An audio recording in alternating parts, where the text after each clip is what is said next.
يا صباح الفل والياسمين على احلى متابعين، عاملين ايه؟ وحشتوني. النهارده بقى هنحضر مع بعض الفطار. هو مش هياخد مني وقت، يعني انا كان بقالي كتير قوي ما عملتش فطار كده في البيت، وما قعدتش انا واحمد كده فطرنا مع بعض. فقلت بقى ايه، احتفل بيه بقى النهارده واكله بقى الاكل اللي هو بيحبه.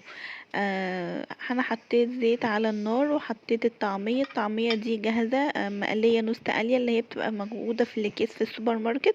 هبقى اوريكم الانواع بتاعتها لان في كذا نوع. انا جربت النوعين والاتنين الصراحه احلى من بعض. وابتديت ان انا قطعت بقى الخيار والجزر كده، كل الخضار دوت مغسول طبعا. ورصيته كده في الطبق، وانا كنت عامله من كام يوم مسقعه. ابتديت برضو احطها كده في الطبق، قلنا نفطر بيها النهارده. انا بحب بقى المسقعه وهي طالعه من التلاجة حالا، بتبقى طعمها حلو قوي ومشطشطه كده وجميله.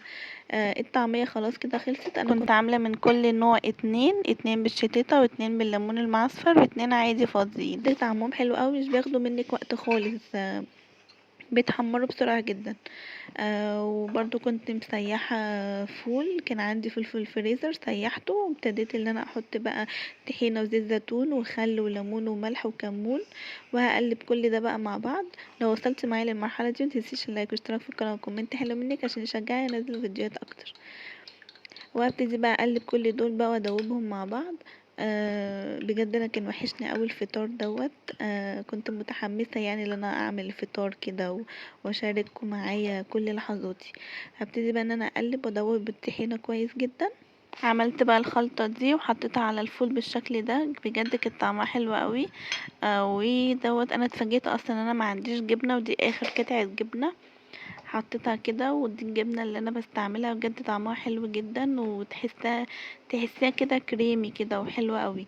وانا ساعات بحط عليها زعتر سوري او زيت زيتون وحبة البركة بس. وانسي بقى، انسي نفسك وانتي بتاكلي.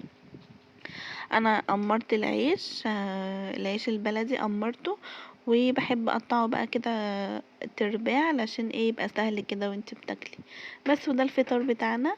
اتمنى اللي هو يكون عجبكم وكل فطار وانتوا طيبين. ولو عجبكم متنسوش اللايك والاشتراك اشتراك وكومنت حلو منكم عشان يشجعني انزل فيديوهات. انا بعد ما رصيت السفرة بتاعتي اكتشفت ان انا ما حطيتش مخلل، وانا بحب المخلل قوي مع الاكل. آم، بالذات مع الفطار، وكمان لو في جرجير، بس انا ما كانش عندي جرجير. وبحب لازم بقى طبق الخضار ده يبقى فيه خيار جزر فلفل اي حاجة. بس انا حطيت خيار وجزر النهارده. يلا هتوحشوني، باي باي.